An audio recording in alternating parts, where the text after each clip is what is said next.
Welcome back. This is Serial Snacks. Today I'm going to quickly talk about skill challenges and how to get skill points from these challenges.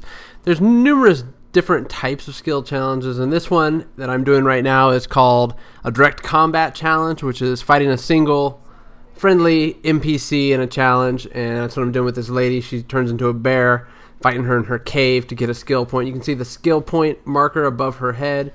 It's like a upside down kind of triangle thing. It's like a blue outline.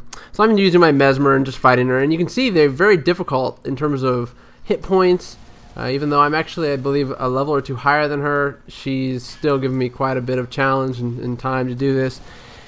Some other skill point challenges that exist are called communing challenges, which is a place of power, and it's usually guarded by some kind of enemy that you have to fight to get the skill point, similar to this direct combat challenge. There's also horde combat challenges, which you're fighting a elite type enemy and 2 to 4 weaker enemies that will also come along with it, and you usually answer an objects challenge, just an object on the ground or something like that.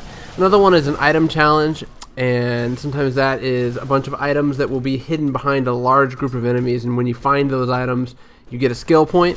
And then of course the final is the creature codex, which is taking a creature codex book from an NPC. A lot of times that's after you fought a really big boss or something like that. So those are some of the skill challenges that exist. The neat part about the skill challenges is instead of unlocking your skills, you still do it when you level up, but to get those extra skill points, it's required that you do these challenges. It's actually not even required.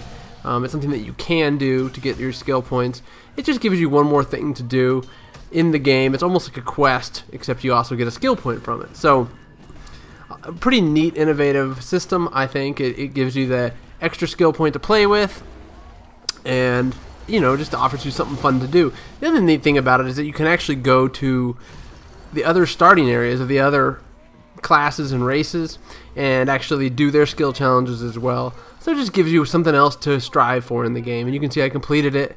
I got that gold medal type thing, and instead of getting karma points or renown points or whatever, you get an extra skill point, which then you can then use in your skill tab. So, and then of course you can't do it again once it's done. So, and you can see that actually that upside down triangle has filled out. And if you look at my skill tab, let's see here, skills, you can see that I now have 1 unspent skill point, which I can then buy any one of these skills at my level, which is neat. And there's numerous different skills that are available to this particular character. So for the Mesmer, I could buy something like this Mantra of Pain, Signet of Domination, Improved Condition Damage, Signet of Inspiration, which grants a random boon. And I didn't really talk much about boons, but I kind of like this one, Call Upon an Owl to attack and bleed your foe. So I'm going to buy that. So it's kind of neat. You get this extra skill, allows you to call down an owl, and it actually has an owl that flies in and attacks. So that's kind of what I bought. And of course you have to replace the current skill that you can only have 1 at level 7. So that wraps it up for my quick overview of skill challenges. I hope you enjoyed and you learned something, and be sure to check back on my channel again soon. Thank you.